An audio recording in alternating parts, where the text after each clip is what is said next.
Shalom, peuple de Dieu, soyez le bienvenu sur notre chaîne Crystal TV officielle. C'est bel et bien votre pasteur Mike Kapeta Diamant que vous appelez affectueusement Daddy Mike Kapeta. Nous sommes là pour vous parler, vous qui nous suivez de partout dans le monde.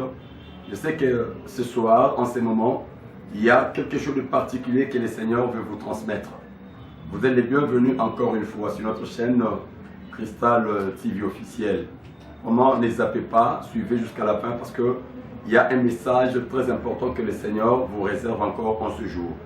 Parce qu'au travers de ce message, il y a une âme que Dieu veut consoler, il y a une personne que Dieu veut guérir, il y a une âme affligée que Dieu veut soulager au travers de ce message. Vous êtes sur la bonne adresse, Crystal TV officielle. Lorsque vous allez suivre ce message, je vous invite tous à liker, à commenter, à partager et surtout à vous abonner parce que c'est là que vous allez trouver le pasteur Mike Kapeta Diamant avec toutes ses prédications, toutes ses activités. Vous allez nous trouver nulle part ailleurs que sur Crystal TV officielle. Aujourd'hui, j'aimerais vous parler sur un thème très important. Je pense bel et bien que vous serez édifiés. Le thème que je veux partager avec vous en ce jour, je l'ai intitulé de manière suivante. L'influence négative de la parole prononcée. L'influence négative de la parole prononcée. Avant cela, j'aimerais que nous puissions lire, prenez vos Bibles avec moi, dans le livre de Psaume 33, du 6 au 9e verset. Je disais, Psaume 33, du 6 au 9e verset, nous allons lire au nom de Jésus. Je lis pour vous, au nom de Jésus. Les cieux ont été faits par la parole de l'Éternel. Retenez ça. Les cieux ont été faits par la parole de l'Éternel. Et toute leur armée par le souffle de sa bouche. Il amoncelle en un tas les eaux de la mer. Il met dans le réservoir les abîmes. Que toute la terre craigne l'Éternel. Que tous les habitants du monde tremblent devant lui. Car l'Éternel dit une chose et la chose arrive. Il ordonne et la chose existe. Qu'il le bénisse. Bien-aimés, vous allez comprendre à partir de ces passages bibliques de psaumes que nous venons de lire que tout ce que nous voyons et ce que nous ne voyons pas ont été créés par la parole de Dieu. Le monde avec tout ce qu'il contient, les cieux avec tout ce qu'il renferme, j'aimerais vous dire, ont été créés par la parole de Dieu. Et Dieu, pour créer le monde, il est entré dans son système divin. Il est entré dans son haut secret pour créer ce que nous voyons et ce que nous ne voyons pas. C'est très important. L'homme peut, pour créer, il peut se fabriquer beaucoup de choses, mais lorsque Dieu s'engage à créer, le Seigneur a utilisé sa parole. Il a utilisé sa parole pour créer tout ce que nous voyons et ce que nous ne voyons pas. Voilà pourquoi j'aimerais parler sur l'influence négative de la parole prononcée. Oui, bon nombre de gens subissent cette influence, mais j'aimerais vous expliquer. L'Éternel a créé pendant 6 jours, et là il dit, le 7e jour, Dieu s'est reposé. Retenez toujours avec moi que Dieu a créé par sa parole. C'est sa parole que Dieu avait utilisée pour créer tout ce que nous voyons et ce que nous ne voyons pas. Il a utilisé sa parole. Donc le pouvoir de la parole est plus puissant que n'importe quel pouvoir. Donc après que Dieu ait fini à créer toutes choses par sa parole, la Bible dit Dieu s'est reposé. Et l'Éternel a pris le même pouvoir créateur qu'il a utilisé pour créer, il l'a donné à l'homme pour que l'homme aussi à son tour crée des choses comme Dieu a créé. Voilà pourquoi la Bible dit tout est au pouvoir de la langue. Que ce soit la vie, que ce soit la mort, cela est au pouvoir de la langue. Donc sur ta langue, Dieu a déposé un pouvoir. Sur ta langue, Dieu a déposé une force. Donc avec ta parole, tu peux changer les choses et avec ta parole, tu peux aussi détruire beaucoup de choses. Bon nombre de gens, leur vie a été détruite, non parce qu'ils avaient commis un péché, mais seulement ils subissent l'influence négative de la parole prononcée par qui, je ne sais pas. Mais ce soir, au travers de ces messages, le Seigneur veut te sauver, veut te guérir, veut te délivrer, te faire sortir même de cette prison satanique qui, issue de la parole des gens qu'ils ont prononcée sur toi. Je sais que Dieu, après qu'il ait fini à créer toutes choses, la Bible dit, il a amené toutes choses, tous les animaux auprès de l'homme pour voir quel est le nom que l'homme allait créer afin que tout être animaux puisse porter les noms qu'il lui donnerait homme. Vous allez comprendre que l'homme a inventé un nom, l'homme a créé le nom que Dieu a adopté, que Dieu a accepté. Si aujourd'hui nous appelons lion, lion, ce n'est pas en fait Dieu qui avait baptisé lion de ce nom. Si nous appelons chien, chien, chat, chat, oiseau, poisson et consorts, c'était l'homme. Parce que Dieu, après qu'il ait fini à créer, Dieu amène tous les animaux, je dis tous les animaux auprès de l'homme, pour voir quel est le nom que l'homme allait créer, afin que chaque être animal puisse avoir au moins le nom que l'homme lui donnerait. Pourquoi? Parce que Dieu a déposé un pouvoir sur la parole. Je vais vous illustrer par ces petites histoires. Parce qu'il est question ici de la parole, de l'influence négative de la parole prononcée. Je vais de dire que bon nombre de gens subissent cette influence négative, des mauvaises paroles qu'on a proférées sur eux. Parce que tout est sur la parole. Tout pouvoir est sur la parole. Tout ce que nous pouvons avoir besoin se trouve sur la parole. Gloire à Dieu. Josué chapitre 6, verset 26 et 1 Roi chapitre 16, verset 34. Retenez ces versets. Faute de temps, j'aimerais seulement expliquer l'histoire, mais on ne peut pas les lire. Josué a reçu une mission de la part de Dieu de détruire la ville de Jéricho. Pourquoi? Parce que le comportement criminel, le comportement sadique des habitants de cette ville de Jéricho ne plaisait plus à Dieu. Parce que les habitants de cette ville priaient le Dieu des astres, le Dieu des lumières, le Dieu des étoiles, ainsi de suite.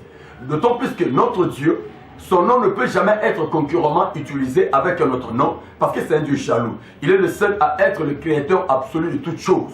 Il est le seul Dieu qui a créé le ciel et la terre. Tout ce que nous voyons et ce que nous ne voyons pas, c'est lui qui a créé. Alors, personne ne peut se prétendre être Dieu et concurrencer le créateur de toutes choses. Voilà pourquoi Dieu a confié une mission à Josué pour que Josué aille détruire la ville de Jéricho. Je peux vous épargner des détails liés à l'histoire, mais Josué a réussi à détruire la ville de Jéricho. Vous connaissez belle l'histoire. Allez-y lire Josué chapitre 6, verset 26, vous allez comprendre. Mais seulement, Josué a fait quelque chose. Après avoir détruit la ville telle que Dieu lui avait confié la mission, Josué, la Bible dit, il a maudit la ville. Il a prononcé une mauvaise parole sur la ville. Qu'est-ce qu'il a dit? Il a dit, maudit est quiconque se permettrait les luttes de venir rebâtir cette ville de Jéricho. Oh, ça c'est drôle.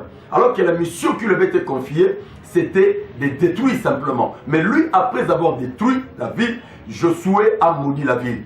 Beaucoup de gens, leur vie n'est pas seulement détruite, mais leur vie est aussi maudite. Ils vivent sous la malédiction, non des péchés qu'ils ont commis, mais ils vivent sous la malédiction des mauvaises paroles qu'on a prononcées sur eux. Bien aimé, j'aimerais vous dire, ce qui bloque votre avancement, ce qui bloque votre progression, ce n'est pas le péché que vous avez commis. Ne vous culpabilisez même pas. Vous n'êtes pas là dans le péché, mais seulement vous subissez l'influence négative de la mauvaise parole qui a été prononcée sur vous.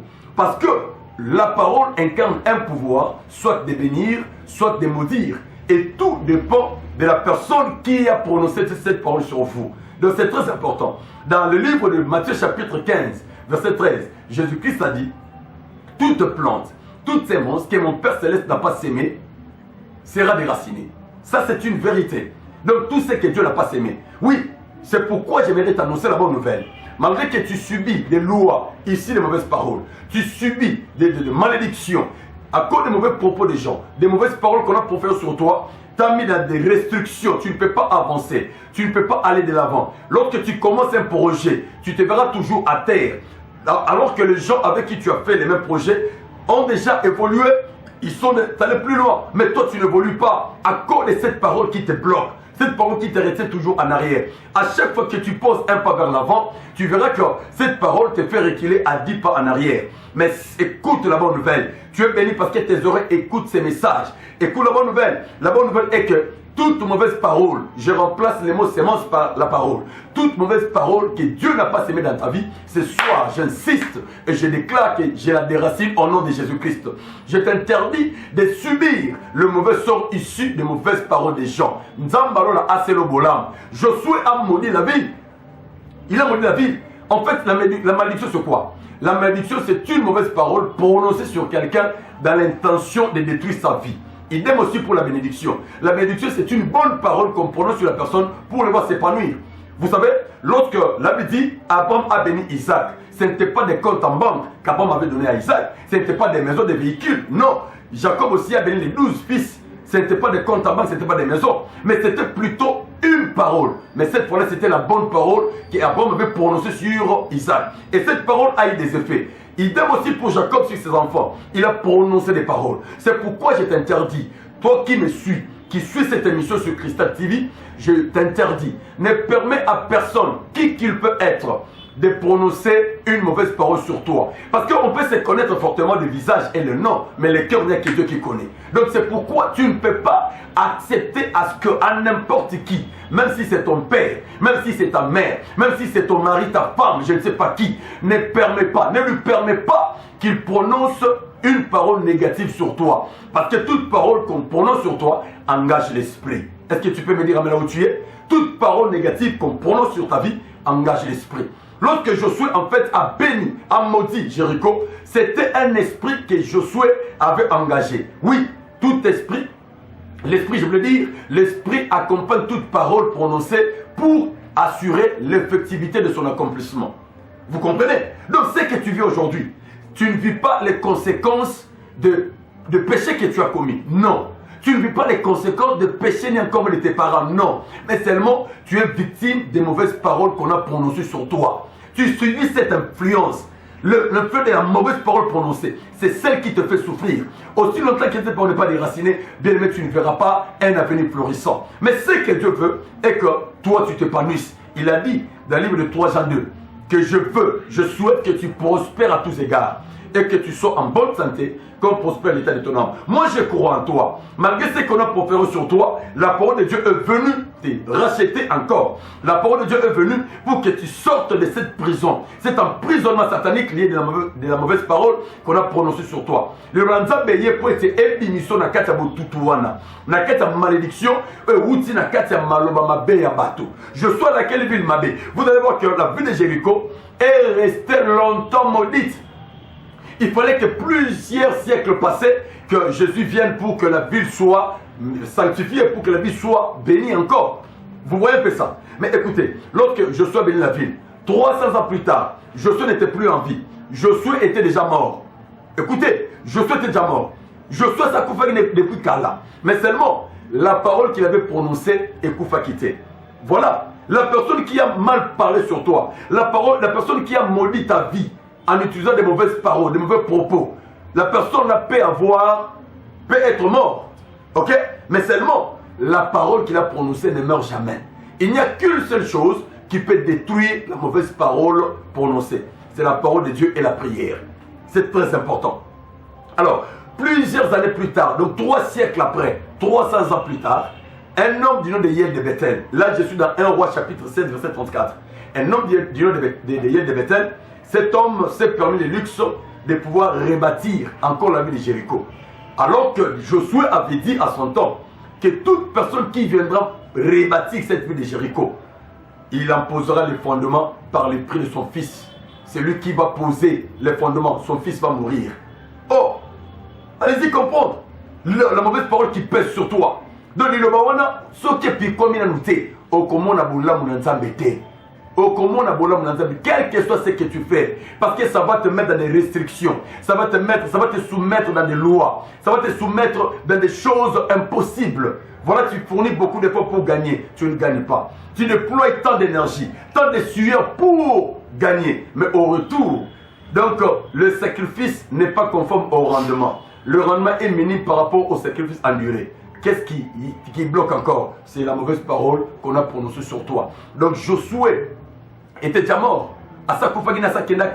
Imaginez 3 siècles, 300 ans. Asakenda depuis Kala. Mais un homme s'est levé, ne connaissant pas ce qui avait été dit sur la ville de Jéricho, Yael de Bethel. Oui, c'est souvent l'ignorance qui tue. J'aimerais vous dire aujourd'hui, c'est l'ignorance qui tue l'église actuelle. Lorsque tu es ignorant, Dieu dit ceci, Osée chapitre 4, verset 6. Mon peuple est détruit, non parce qu'il ne prie pas. Mon peuple est détruit, non parce qu'il ne paie pas sa dîme. Dieu sait que tu payes la dîme, Dieu sait que tu pries, Dieu sait que tu donnes le droit, Dieu sait que tu vas à l'église. Dieu dit, mon peuple est détruit parce qu'il lui manque la connaissance. Alors que la connaissance est un pouvoir. Celui qui a la connaissance a l'information. Celui qui a l'information, on ne peut pas le détruire. L'information, c'est ce que je te donne en ces moments. C'est ce que je te donne. Tu vois un peu ça. Parce qu'une fois informé, tu comprendras maintenant la cause de ton malheur. Parce que la délivrance ne peut pas venir comme ça. Aussi longtemps que tu n'as pas encore découvert avec précision la cause de ton malheur. C'est très important. Alors, la cause du malheur de Jéricho, c'était la mauvaise parole que Josué avait prononcée. Alors que Josué était déjà mort, hier de Bethel est venu tomber victime. La Bible dit, ne connaissant pas ce qui avait été dit sur la vie de Jéricho, il a posé le fondement. Dès lors qu'il a posé le fondement, la Bible dit, son fils aîné, du nom d'Abiram, est décédé. Waouh! Donc la mauvaise parole prononcée continuait à faire des effets. Bien que Josué, l'auteur de ces mauvaises paroles, n'était plus en vie, mais sa parole continuait à travailler. Qu'est-ce qui a été dit sur ta vie pour que toi tu vives cet état de choses? Nanamo alobakini likolabo moinayo. Nanamo alobakini, malobani nango asakaki. Quelle est la parole qui dirige votre famille? Quelle est la parole qui dirige ta vie? Nanamo alobakini sur ta vie pour que aujourd'hui tu subisses ce que tu es en train de subir. Toi, tu penses que Dieu est contre ton bonheur? Nullement. Dieu n'est pas contre ton bonheur. Dieu n'est pas contre ton avancement. Dieu n'est pas contre ta bénédiction. Dieu n'est pas contre ça. D'ailleurs, il a exprimé sa volonté pour ta vie. Il a exprimé sa volonté en disant qu'il souhaite que toi, tu prospères à tous égards. Et je crois que tu vas prospérer. Après ces messages, je crois que tout changera. Et ta vie ne sera plus jamais la même. Dieu veut que tu prospères à tous égards et que tu sois en bonne santé comme prospère l'état détonnant. C'est ça la volonté parfaite de Dieu. Alors, dès lors que tu vis le contraire par rapport à ce que Dieu a dit, comprends qu'il y a un problème. Le problème issu de l'influence négative de la mauvaise parole prononcée sur ta vie. Mon Dieu. Donc, hier, Bethel a perdu son fils aîné. Mais au lieu d'arrêter sa besogne, il a continué parce qu'il était ignorant. Il n'avait pas l'information selon laquelle que Josué aurait maudit toute personne qui rebâtira la ville de Jéricho. Oh mon Dieu. Et ça, la au connaître la vie nayo. Et ça parce que na kati ya libota na bino, et ça la loi. La loi est tiama que la libota au baba le kokotate. Mabale kokota jamais. Et ça c'est pourquoi tu peux, si tu étudies, tu passes ta famille en revue, tu vas comprendre que dans ta famille, il y a une main noire. Et cette main noire est commanditée par une mauvaise parole que tes ancêtres auraient peut-être prononcée depuis longtemps avant que toi tu naisses. Il y a tombé victime. Au tombé victime, il y a l'Ilobamabe au coup de ta famille. Parce que tu écoutes ces messages. La Bible dit, la faute vient de ce qu'on entend, et ce qu'on entend vient de la parole de Dieu. Comme tu écoutes la parole de Dieu, je suis convaincu que Dieu changera ta vie. Je suis convaincu que Dieu changera ton histoire. Je suis convaincu que tu peux commencer de nouvelles choses. D'ailleurs, ne maudis pas ta famille parce que ta famille est comme ça. Dieu n'a pas commis une bêtise de te planter dans cette famille-là. Oui, j'aimerais te rassurer, ta famille, elle est bénie. Tu la béniras, c'est toi qui seras la porte d'entrée des bonnes choses dans ta famille. Alléluia. C'est toi qui seras la porte d'entrée. Je le crois fermement. Ne maudis pas ta famille. Tu pourras choisir la femme à épouser. Tu peux choisir l'homme à épouser. Mais tu ne choisiras jamais ta famille. Dieu n'a pas commis aussi une erreur en te faisant naître dans cette famille-là. Moi, je vais te dire, t'encourager. Si Dieu t'a placé dans cette famille, Dieu sait que c'est toi la porte d'entrée des bonnes choses dans la famille. À cause de toi, tu vas briser beaucoup de lois. À cause de toi, tu changeras l'histoire des choses. À cause de toi, tu changeras même l'image de ta famille. Le nom de ta famille changera. Dieu n'a pas dit à Abraham, Abraham, je rendrai le nom de ta famille grand. Mais Dieu a dit, Abraham, c'est ton nom que je rendrai grand. Toi qui me suis, toi qui m'écoutes, toi qui me visionnes, au travers cette chaîne, je te dis que c'est toi que Dieu a choisi pour rendre ton nom grand, pour rendre le nom de ta famille grand. Je le crois fermement. Alléluia. Allez-y comprendre avec moi que Yel a perdu son fils aîné, Abiram est parti, mais tellement qu'il était ignorant de ces choses que je vous explique, il a continué. La Bible dit il a posé les portes. Dès lors qu'il a posé les portes, la Bible dit son fils cadet du nom d'Akab est décédé. Son fils est parti. Voyez-vous, le fils est parti. La Bible dit, la Bible souligne, cela s'est accompli conformément à la parole que Josué avait prononcée à son temps. Donc la mauvaise parole que Josué avait prononcée a continué à travailler au point de détruire des vies humaines, au point de commettre des scandales, au point de commettre des dérapages, des dégâts dans la vie des gens. Dans la vie des gens. Bien-aimé de Dieu, couper sa motonzelate. Alors, n'importe quoi sur vie na yo. Tu es venu bilongina ba combo. Même thème, tu es venu en côté. Attends, c'est qui? Même en blaguant. accepter jamais motomoko boye à prononcer malomabé sur vie na yo. Parce que toute parole qu'on prononce sur ta vie, je dis bien et je répète, engage l'esprit. C'est l'esprit qui accompagne cette parole. C'est l'esprit qui accompagne cette parole. Souffrir, l'esprit va l'accompagner. Mais ce soir, Dieu est venu te faire sortir de cet emprisonnement. Dieu est venu te libérer. Dieu est venu te bénir. Dieu est venu changer le cours de choses dans ta vie. Et je sais que ça changera. Je sais que ça marchera. Je sais que Dieu va te relever encore. C'est fort possible que tu relèves encore les défis que le diable t'a lancés au travers des mauvaises paroles. C'est fort possible que tu relèves encore les défis que le monde a jetés sur toi. C'est fort possible. Je connais un papa. C'est papa avec ses 9 enfants. Mais l'état, communément, l'état d'âme de nos parents, on ne sait pas. N'est-ce pas? Je vais le dire, on peut se connaître le nom et le visage, mais le cœur, il n'y a que Dieu qui connaît. Mais c'est papa avec ses 9 enfants. Mais lorsque papa a senti sa mort venir, qu'est-ce qu'il a fait? Il a fait venir tous ses enfants, il les appelle. Vous tous venez ici. Il avait 5 garçons et 4 filles. Il leur dit ceci. À partir d'aujourd'hui, parmi vous, personne ne sortira de cette parcelle. Allez-y, comprendre, c'est la parcelle familiale. Mais personne ne sortira. Celui qui osera plutôt, quiconque osera sortir de cette parcelle, verra. Bien aimé, humainement parlant, c'est comme si cette parole était une parole d'amour que papa ne voulait pas voir ses enfants aller souffrir dans des locations, à mon abat, au foot là et tout et tout. Non, c'est faux. Satan, le diable, sait, et les sorciers aussi le savent, que lorsque l'enfant atteint un certain âge, Dieu demande à cet enfant de sortir. C'est pourquoi Dieu a dit à Abraham, dans les Genèse chapitre 12, il dit: Abraham, sors la maison de ton père, quitte ta ville, parce que ce n'est pas ici que je te bénirai. Tu iras là où je vais te montrer, parce que c'est de l'autre côté que je te bénirai. Allez-y comprendre. Donc, le diable le sait, que lorsque tu atteins un certain âge, tu dois sortir, tu dois quitter la maison familiale, tu dois sortir de la maison de ton père, parce que ta bénédiction, tu ne l'auras pas là-bas. Dieu a demandé de sortir. Mais lorsque ce père a dit à ses enfants que parmi vous, personne ne sortira, c'était une barrière spirituelle que ses papas avaient mis devant l'avenir de ses enfants. Donc tout un avenir plutôt était hypothéqué. Tout un avenir était vendu au diable, seul par le moyen de la parole. Tout un avenir était vendu. Donc allez-y comprendre que la parole, l'influence négative de la parole peut détruire toute une vie. Mais vous êtes bénis, vous qui écoutez cette parole. Le Seigneur va vous faire du bien parce qu'il vous réserve encore une surprise agréable. Malgré la mauvaise parole qu'on a prononcée sur vous, j'aimerais vous dire que vous avez encore un avenir meilleur. Que Dieu bénisse. C'était juste une petite exhortation de la part de Pasteur Mike Kapeta Diamant, pasteur responsable de l'église Temple et Rehoboth, cité du Grand Roi, qui se situe sur l'avenue Kinzinga, numéro 36, dans la commune d'Engaliema, référence Pompage, église Mbatamaengi. Pour moi, que Dieu bénisse, soyez tous bénis. Et par la même occasion, je bénis tous mes enfants qui ont permis à ce que nous puissions être là. Je bénis le berger simple à Kasekelai. Je bénis berger KBG, là où il est, que Dieu le bénisse. Je bénis évangéliste Enoch Kabangu, mon fils.